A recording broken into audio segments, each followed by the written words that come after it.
Assalamualaikum warahmatullahi wabarakatuh. Sobat-sobat dimanapun Anda berada, pro dan kontra terhadap penayangan Grebek Dukun Santet dan pengobatan oleh Gus-Gus di YouTube terus saja berlangsung. Berikut adalah video reaction, ayo kita sama-sama saksikan.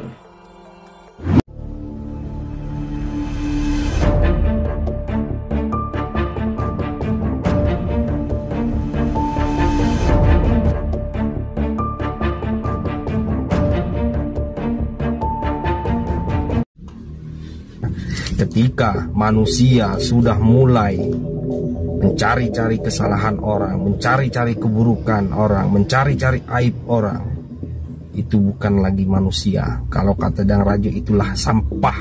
Sampah yang harus dibuang, sampah yang harus disingkirkan. Pendukungnya Gus Udin. Biarkanlah Tai J dan antek-anteknya ini, karena mereka hanyalah sampah, sahabatku. Dan untuk Anda Tai J, Anda itu adalah seorang sampah.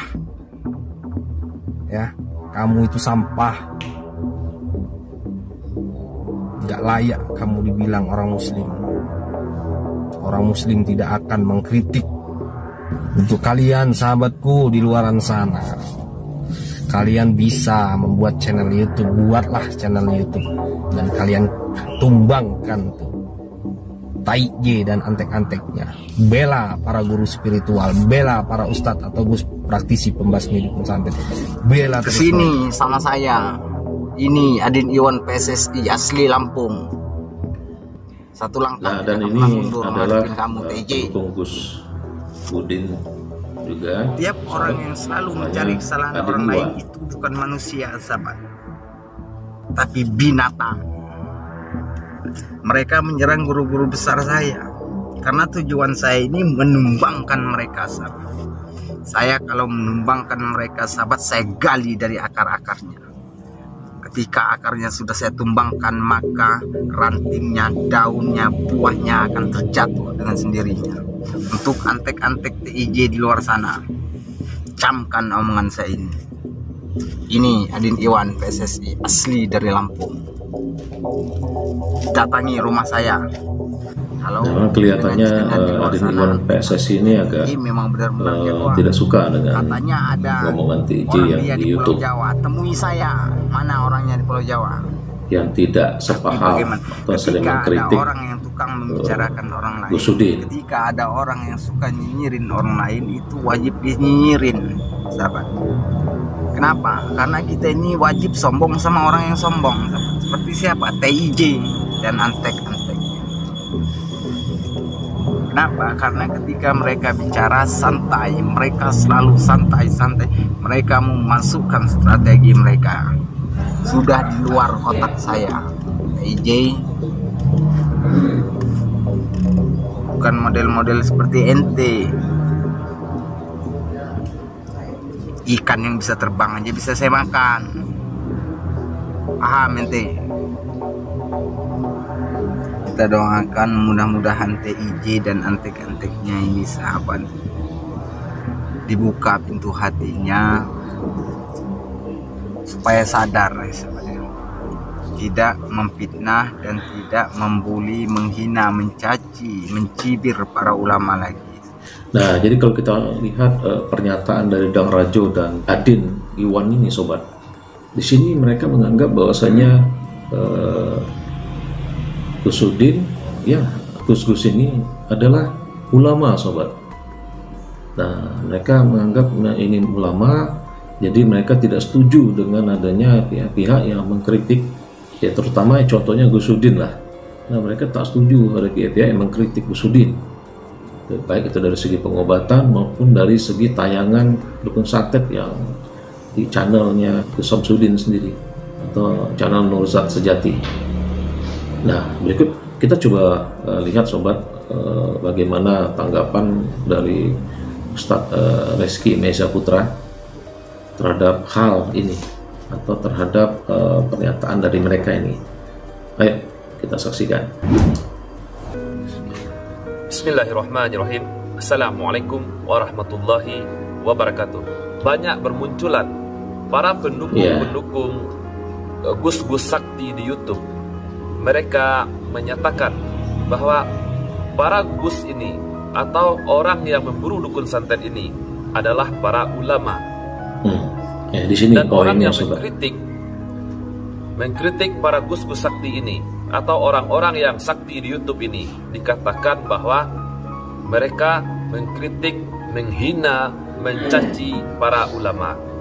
Di sini saya akan memberikan pendapat saya, apakah benar orang yang disebutkan oleh para pendukung gus sakti ini itu adalah ulama. Nah, di sini beliau mencoba untuk memberikan arti atau pengertian dari siapa itu ulama. Ayo kita saksikan lagi sobat. Ulama ini berasal dari kata alim. Alim yang berarti orang yang memiliki ilmu. Dan bahasa dasarnya adalah ilmi, yaitu ilmu itu sendiri. Ilmi adalah ilmu. Alim adalah orang yang berilmu. Dan ulama adalah orang yang berilmu dan takut kepada Allah Azza wa Jalla. Siapakah di antara kita, di antara manusia ini yang paling takut kepada Allah? Silakan Anda subscribe channel beliau sobat. Yaitu para nabi dan para rasul. Reski Meza Putra. Yaitu Nabi Muhammad sallallahu alaihi wasallam dan para nabi-nabi lainnya. Dan juga para sahabatnya pada masa tabi'in dan masa setelahnya, dan dilanjutkan oleh masa para salafus soleh terdahulu, dan diwariskan hingga saat ini kepada alim ulama. Ulama adalah orang-orang yang memiliki keilmuan di dalam agama, di dalam syariat Islam, dan mereka memiliki rasa takut kepada Allah. Semakin tinggi ilmu yang mereka pelajari, semakin tinggi ilmu yang mereka tuntut, mereka semakin takut kepada Allah. Mereka semakin ma'rifatullah, semakin ma'rifat kepada Allah. Dia menyampaikan hukum-hukum Islam kepada masyarakat. Mereka menyampaikan syariat-syariat Islam karena mereka paham bahwa syariat ini adalah warisan dari Nabi, dari Rasulullah Sallallahu Alaihi Wasallam. Di dalam keilmuan tasawuf, sini pengertian dari sisi ilmu tasawuf, sobat. Makam ini adalah tempat atau derajat. Di dalam ilmu tasawuf ada 4 makam. Yang pertama adalah makam syariat. Makam yang kedua adalah makam tirakat. Makam yang ketiga hakikat. Yang keempat ma'rifat. Seperti itu kalau tidak salah saya. Jadi syariat adalah ajaran yang diberikan, yang diwariskan oleh Rasulullah SAW.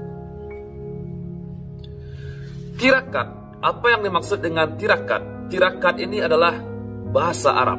Jika kita artikan ke dalam bahasa Indonesia, tirakat ini adalah jalan untuk menuju Allah. Hakikat ini adalah makna di balik suatu peristiwa. Makna yang tersembunyi, yang bisa dicapai oleh orang yang memiliki ilmu. Sedangkan ma'rifat ini adalah orang yang sudah kenal ma'rifatullah, yaitu orang yang sudah mengenal Allah. Itu Nabi kita, Nabi Muhammad Sallallahu Alaihi Wasallam. Nabi kita yaitu manusia yang paling mengenal Allah, paling mulia. Nabi kita tidak pernah melanggar syariat Islam.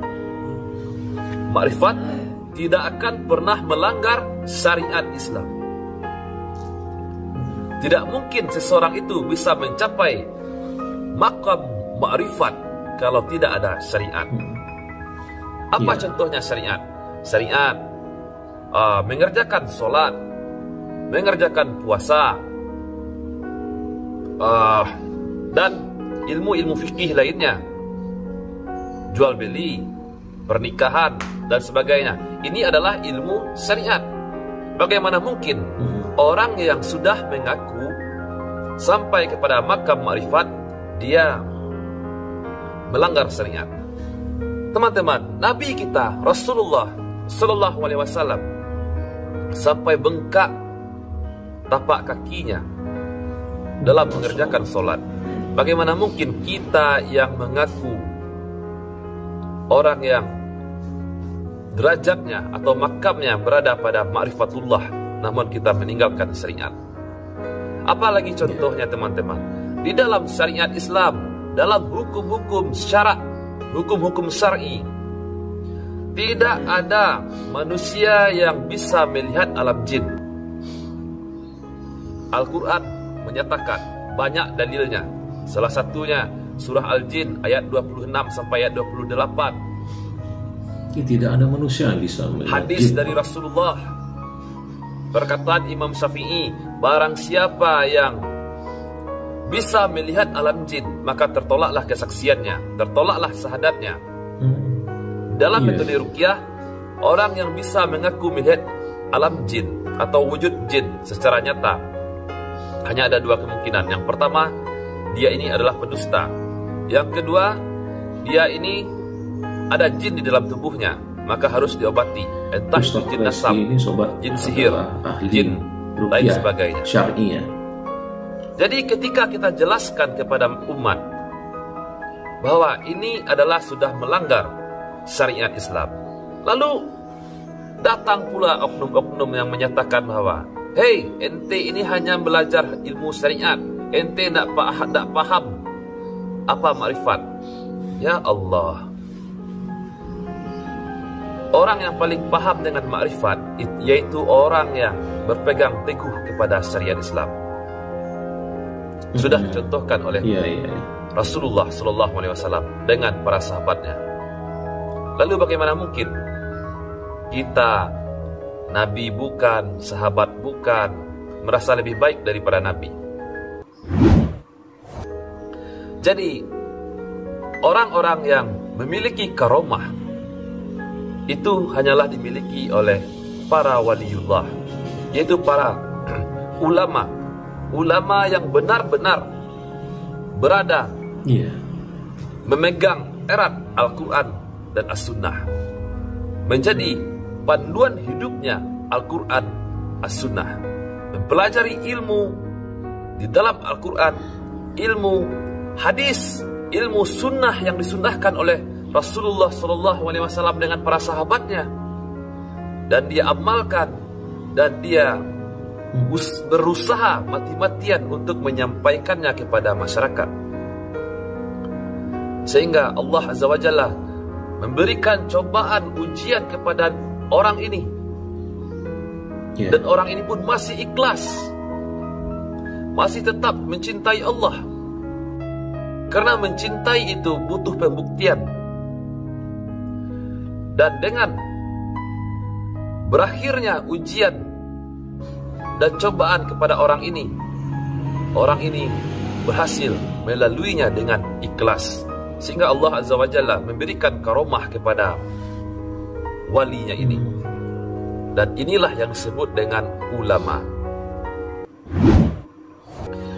Bukan ulamaan, bukan ulamanya hanya di hadapan kamera bersifat tawadu', selalu senyum di depan kamera, memperlihatkan ilmu-ilmu kesaktian, menipu umat dengan metode pengobatan-pengobatan ala-ala trik sulap, mengeluarkan keris dari kepala, menggunakan ilmu kebal, menggunakan ilmu tenaga dalam. Sadarlah wahai saudaraku, jika benar ini adalah ulama, tentu dia akan menggenggam apa yang diwariskan oleh Nabi kita. Karena ulama ini adalah pewaris para Nabi, pasti dia akan menggenggam apa yang disyariatkan oleh para Nabi. Dan Nabi kita adalah Muhammad Rasulullah SAW. Tentu orang yang derajatnya ini sebagai ulama, dia akan menggenggam teguh syariat yang diajarkan oleh Nabi kita. Dia tidak akan mempelajari ilmu tenaga dalam. Dia tidak akan mempelajari ilmu kebal.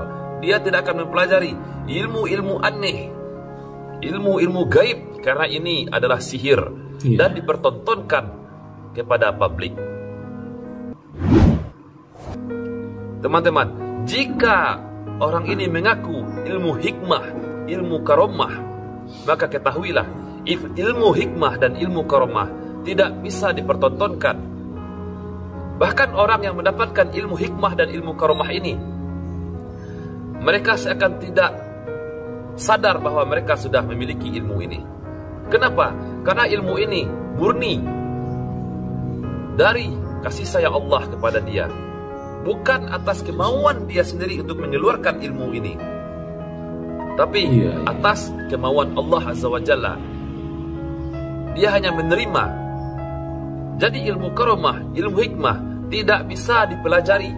Jadi kata kuncinya teman-teman, jika ada teman-teman mendengarkan ada orang yang mengaku memiliki ilmu hikmah, ilmu karomah, maka ketahuilah ciri-ciri yang pertama, ilmu karomah tidak bisa dipelajari.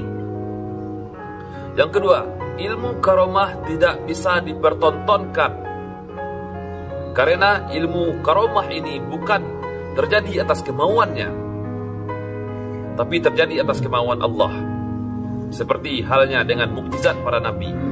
Yang ketiga, ilmu karomah atau ilmu hikmah ini tidak bisa diajarkan.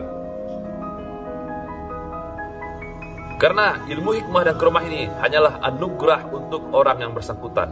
Apalagi ilmu karomah ini bisa diperjualbelikan, ditransfer kepada tasbih, dan barang siapa yang memegang tasbih ini akan kebal. Ini bukan ilmu hikmah, bukan ilmu karomah, ini adalah ilmu sihir dari syaitan. Jadi teman-teman, hati-hati jika kita mendapatkan ada orang yang mengaku memiliki ilmu hikmah dan ilmu karomah. Jadi bagaimana cara kita mempercayai orang yang memiliki ilmu hikmah atau ilmu karomah? Selain dari yang saya sebutkan ciri-ciri di atas, maka orang yang memiliki ilmu hikmah atau karomah ini, atau yang mendapatkan karomah ini, dia tidak akan pernah meninggalkan syariat Islam. Dia akan menggenggam teguh syariat Islam. Dia akan ikhlas dalam kondisi apapun, karena dia tahu, karena dia hidup ini hanya diciptakan oleh Allah untuk beribadah kepadanya. Jadi teman-teman, siapakah ulama yang dibela oleh para pembela Gus-Gus Sakti di YouTube ini? Mereka bukan ulama. Mereka mempertunjukkan ilmu-ilmu kesaktian di depan kamera. Ini bukan kategori seorang ulama. Berarti itu jika bukan ilmu ulama, ini pun adalah ilmu yang nyata, ini bukanlah ulama. Apalagi jika ilmu yang mereka pertontonkan di YouTube mereka ini hanyalah settingan, maka terkutuklah mereka sudah menipu umat muslim. Dan muncul pula orang-orang bodoh yang membela mereka, yang mengangkat mereka menjadi para ulama. Ini nanti akan dipertanggungjawabkan di hadapan Allah Azza wa Jalla. Menipu pasien, menggunakan kedok islami, bersorban, menguasai ilmu sulap, maka sudah bisa disebut ulama. Ini bukan ulama.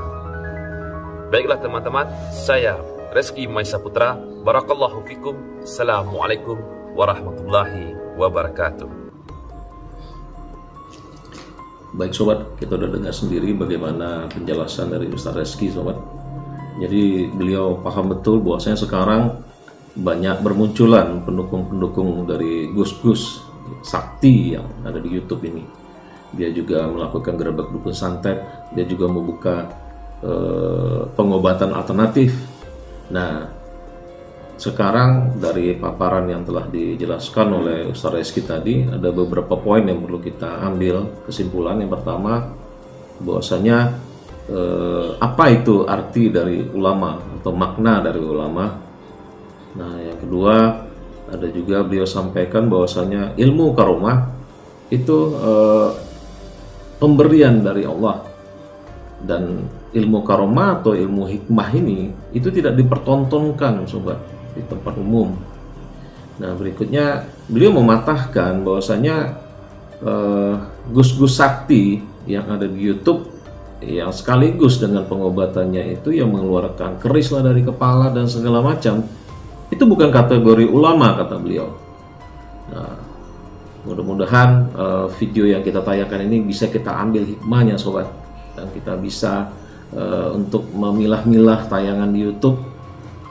Jangan sampai itu memberikan pemahaman yang salah buat kita selaku penonton dari YouTube. Baik sobat, lebih dan kurangnya saya mohon maaf. Assalamualaikum warahmatullahi wabarakatuh.